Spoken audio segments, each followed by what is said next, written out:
Жер үй алтын кенинин айланасындагы маселелерди талкуулаган жыйын ушул жылдын 14 январында Бишкекте өткөн жер үй көйгөйлөр жана чечүү жолдору аталышындагы тегерек столдун резолюциясын элге тааныштыруу менен башталды. Андан соң иш-чараны уюштурган жыйынды өткөрүү демилгесин колдоп берген бардык тараптарга ыраазычылык билдирилди.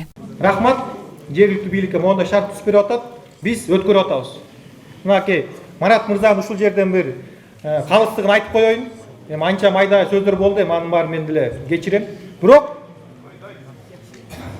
Марат мырза айтты, мен арбитр болуп берейин деп. Мен альянс алыптын сөзүн угайын деди. Мен силерди угайын, аягында мен калыс сөзүмдү айтам деди. Ушул нерсени уюштуруп, Бишкектен коноктор келип, баарына эл тараптуу болуп, карапайым болуп турганда мен Марат мырза сизге ыраазычылык билдирем.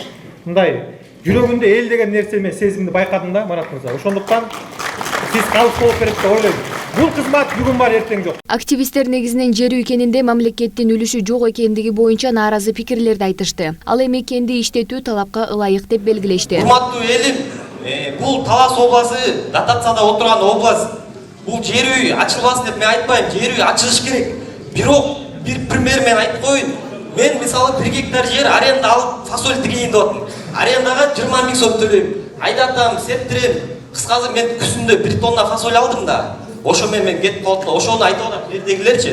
Мамлекеттин үлүшү болуш керек. 25%, 30% мамлекеттин үлүшү болуш керек. Жыйындын алкагында Алтын альянс жоопкерчилиги чектелген коомунун башкы директору ишкана чыгарган алтын сыртка чыгарылбаарын билдирди. По кыргызским законам мы являемся ОСАО. Биздин компания кыргыз мыйзамдарына ылайык түзүлгөн. Биздин компания толугу менен Кыргызстандагы ишкана болуп саналат. Салык төлөйт, айлык төлөйт, социалдык төлөмдөрдү да мыйзамга ылайык төлөйт.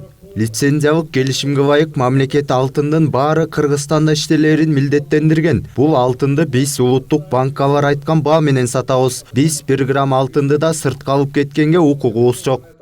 Жалпысынан 500дөн ашык киши катышкан жыйын соңунда 2015-жылы жер үй алтын кени боюнча өткөн сынактын мыйзамдуулугун жана адилеттүүлүгүн текшерүү боюнча мамлекеттик комиссия түзүү.